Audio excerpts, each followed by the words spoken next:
Spotting a narcissist. They're going to make decisions for you that you can and should make for yourself.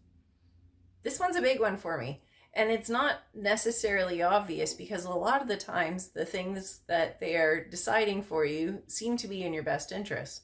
And so it doesn't seem like a bad thing. Oh, they were in the neighborhood and just wanted to drop in. Oh, they picked something up for you. Here you go. Well, when it comes to how I spend my time, I'd like to make a decision on that too. I'd like to know that you're coming over.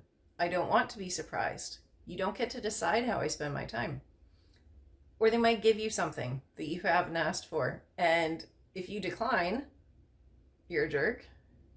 If you accept, it might be used as leverage later. It could be, after all I've done for you.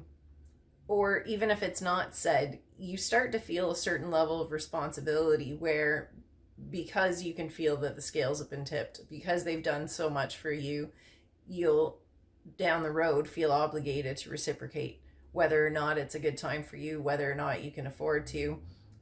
There's definitely going to be some sort of pressure to eventually counteract the fact that you owe them. I don't like owing anybody anything for that reason. I expect it to eventually be weaponized. And I'm not saying that's true about everybody. It's just been a consistent sort of thing in my own experience where there's definitely an obligation that comes with it.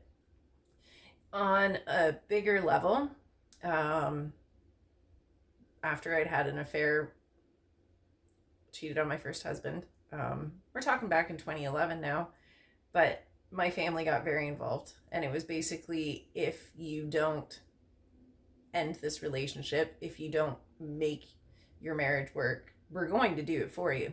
And it was things like my dad helping my first husband hide my minivan so I couldn't go anywhere, and hiding my cell phone and telling me who I could and couldn't talk to. And I was a 30-year-old woman with 3 children.